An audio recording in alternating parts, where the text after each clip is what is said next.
Electric field due to ring निकालना है, due to ring which is uniformly charge. इस ring पे charge क्यों दे दिया और वो यूनिफॉर्मली डिस्ट्रीब्यूटेड है इस पे, ये गिवन है। रेडियस इस रिंग का कितना है, आर गिवन है। अब इलेक्ट्रिक फील्ड अगर पूछे हम कि भाई सेंटर पे बताओ, तो वो सिमेट्री से हम बोल सकते हैं क्या है, जीरो है। क्यों?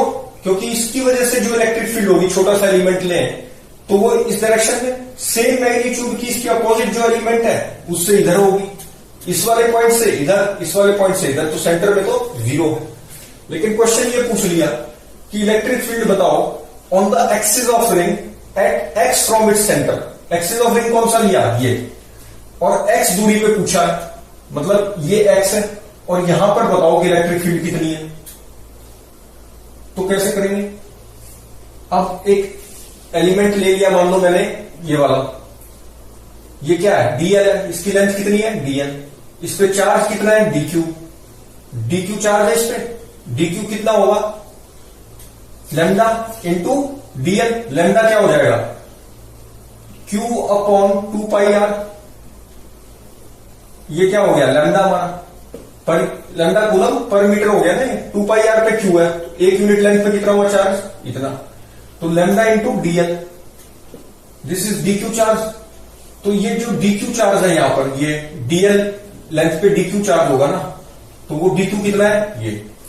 इसकी वजह से इलेक्ट्रिक फील्ड कैसे आएगी, ऐसे, इसको बोल सकते हैं d due to this dq charge. अगर ये थीटा है तो ये कितना होगा, थीटा। अब इसके डायमेट्रिकली ऑपोजिट को देखो, इसकी वजह से कितना है इलेक्ट्रिक फील्ड, ये भी ऐसे ही होगी। अब चूंकि ये सिमेट्रिकल है तो ये भी थीटा और ये भी थीटा और ये सेम मैग्नीट्यूड डी।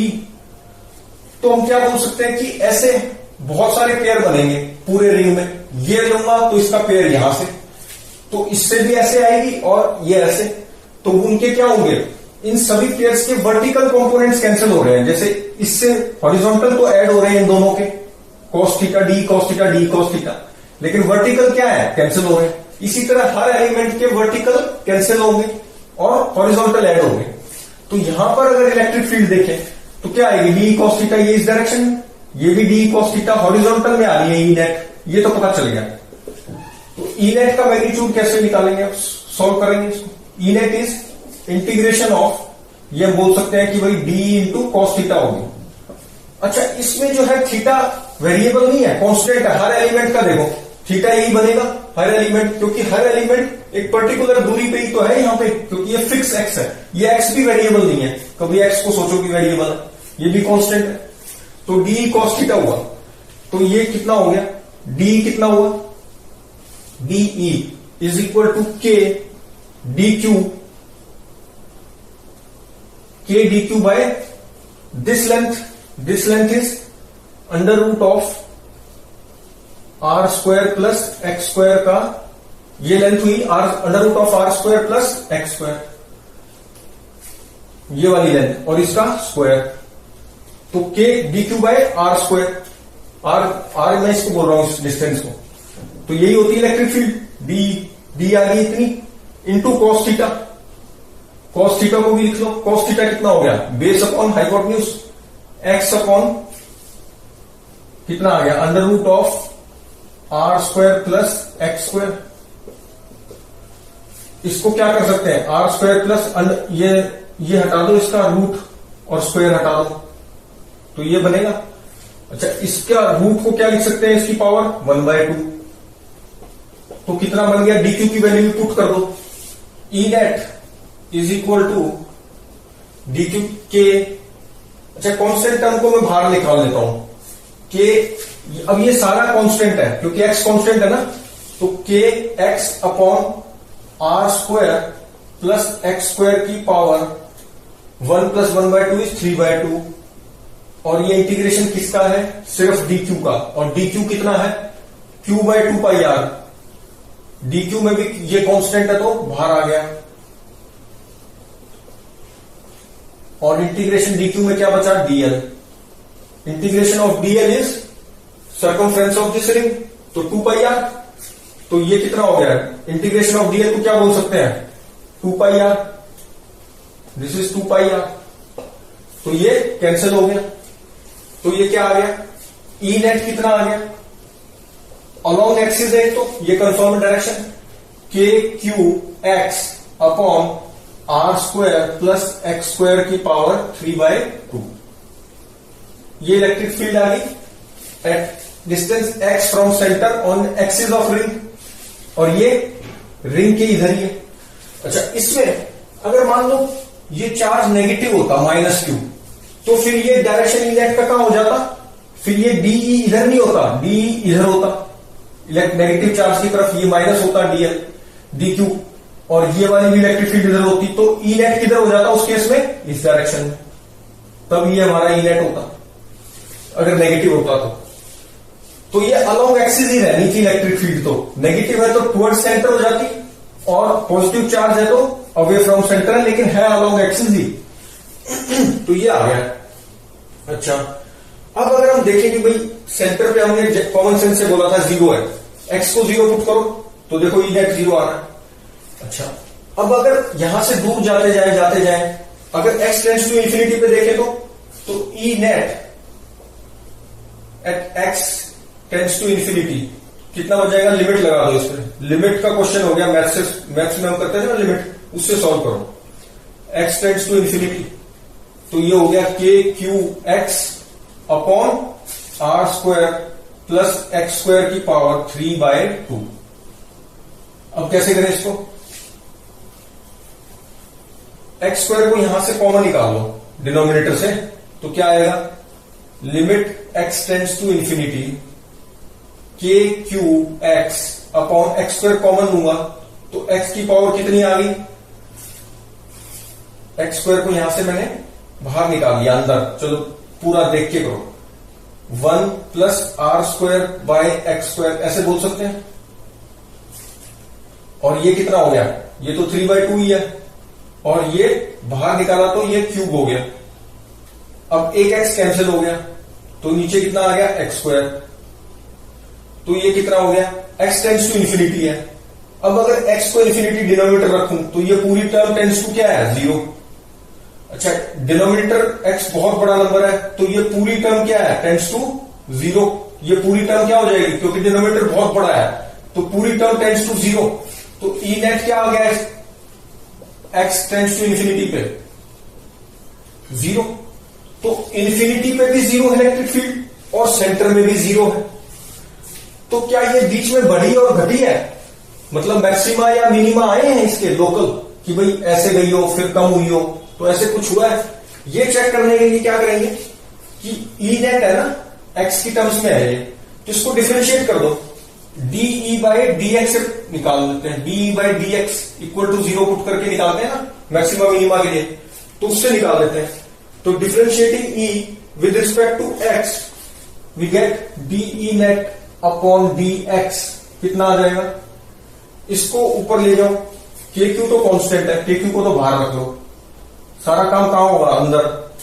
इसको मैं चेंज कर रहा हूं, ये क्या था, r square plus x square की पावर -3/2 कर दिया मैंने, ऐसे लिख सकते हैं, प्रोडक्ट रूल लगा दो, तो पहले एक्स तो ऐसे का ऐसा, या फिर r square plus x square, और इसकी पावर कितनी है, -3/2, ये ऐसे कैसे यूवी फॉर्मूला लगा दिया, प्रोडक्ट चेन रूल, तो ये ऐसे differentiation of x is 1 plus x सबकी बार ऐसे ही, और डिफरेंशिएशन किसकी, इस वाली टर्म की, तो एन यू एन -1 होता है, यू कितना है, r square plus x square, तो r square plus x square n -1 मतलब -3/2 -1 मतलब -5/2 हो गया, और d u by d x, तो आर स्क्वायर की तो डिफरेंशिएशन 0, एक्स स्क्वायर की कितनी आ गई 2x, ये बन गया।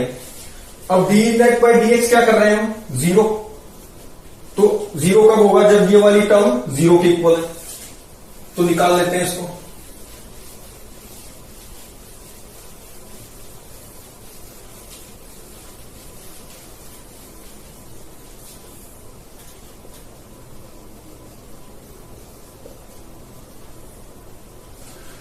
तो कितना हो गया, अच्छा ये वाली टर्म 0 है ना, तो इसको डिवाइड कर दो r square plus x square की पावर माइनस 3/2 से, तो ये तो 1 बन जाएगा। तो ये आ गया 1 प्लस, और ये कितना है 2x, 2 से 2 कैंसिल हो गया, और x का स्क्वायर है, x का स्क्वायर, और ये कितना हो गया -3, मतलब इसको माइनस लिख लो यहां, -3x स्क्वायर, और r square plus x square की -5/2, और डिवाइड इससे किया है, तो -5/2 पावर -3/2 ऊपर चली गई, तो +3/2 हो गया। तो ये क्या हो जाएगी पावर -5/2 + 3/2, तो कितना आ गया -2/2, तो मतलब -1, तो इसकी पावर -1, तो नीचे आ गया, मतलब r square plus x square आ गया।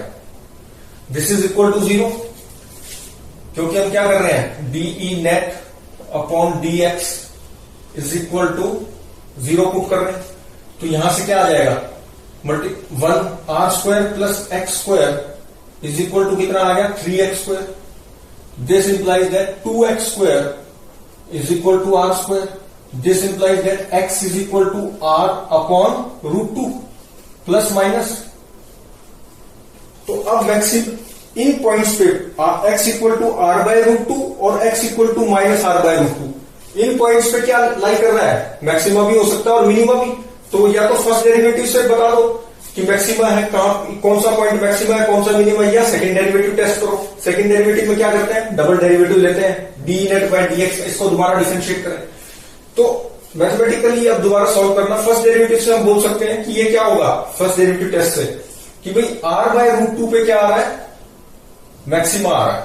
For x equal to r/√2 we are getting maxima. पहली डेरिवेटिव पुट करके, इसमें पुट करके देखेंगे तो पॉजिटिव वैल्यू आएगी ना, या नेगेटिव जो भी, तो तुम चेक करना मैथमेटिक्स वर्क रही है कि भाई x इक्वल टू r/2 पे क्या आ रहा है, मैक्सिमा, और x इक्वल टू -r/√2 पे क्या आ रहा है, मिनिमा। अच्छा, इन पॉइंट्स पे हम e की वैल्यू भी निकाल सकते हैं। कैसे, कि भाई ई नेट कितना था, हम ई नेट तो निकाल चुके हैं ना, ई नेट हमारा कितना आया था, KQX upon r square plus x square की पावर 3/2, यह आया था ना ई नेट। अब मेरे को अगर निकालना है x इक्वल टू r/√2 पे कि भाई मैक्सिमा तो है, लेकिन उस मैक्सिमा की वैल्यू कितनी है ई नेट की, तो यहां x को क्या पुट कर दो, r/√2, तो मैक्सिमा मिल जाएगा, -r/√2 पुट करेंगे तो मिनिमा मिल जाएगा। तो वो वैल्यू भी नहीं निकाल रहे हम। ये अब ग्राफ में देखते हैं कि कैसे आ रही होगी इलेक्ट्रिक फील्ड, और x का ग्राफ बनाते हैं। ये सेंटर से x है ना दूरी, तो अगर ग्राफ बनाए हम E और x का, तो कैसे बनेगा,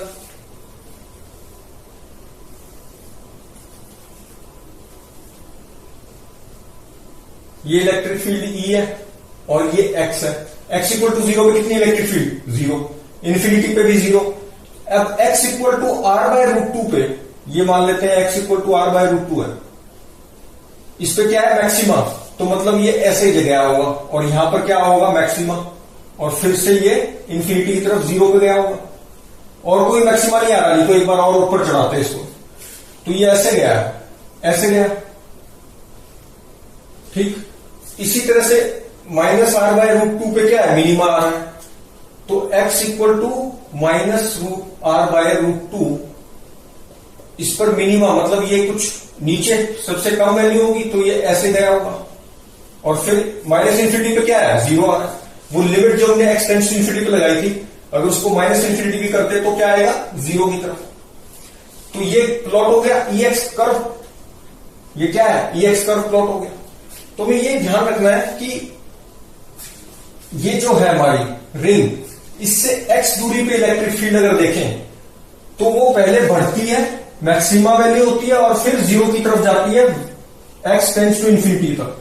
इसी तरह अगर इस साइड में जाएंगे तो वो मिनिमम वैल्यू होगी, मिनिमम वैल्यू आएगी कुछ, जो कि हम ई नेट में पुट करके निकाल सकते हैं। x को पुट कर दो r/√2 से तो मैक्सिमम मिल जाएगी, -r/√2 पुट करेंगे तो वो मिनिमम वैल्यू मिल जाएगी, ये वाली। तो और उसके बाद फिर क्या होगी, पहले डिक्रीज होते होते होते मिनिमम हो जाएगी, फिर इंक्रीज होगी और फिर 0 की तरफ जाएगी। टेंड्स टू इन्फिनिटी पे कितनी हो जाएगी electric field, x tends to -infinity पे कितनी हो जाएगी, 0, और यहां पे प्लस टेंड्स टू इन्फिनिटी पे 0। तो ये EX कर्व याद रहना चाहिए। अब इस फॉर्मूले को यूज करके इलेक्ट्रिक फील्ड और at axis of this ring कई क्वेश्चंस बनते हैं ये फॉर्मूले यूज करके। वो वाले कुछ क्वेश्चंस हम करेंगे नेक्स्ट वीडियो में। कौन से बनते हैं, एक ये स्टेबल इक्विलिब्रियम या एसएचएम वाला भी बनता है, तो वो हम नेक्स्ट वीडियो में देखेंगे कि भाई इस फॉर्मूले का यूज होगा और कैसे वो एसएचएम करेगा, चार्ज रख देंगे, तो उससे हम करेंगे नेक्स्ट वीडियो में।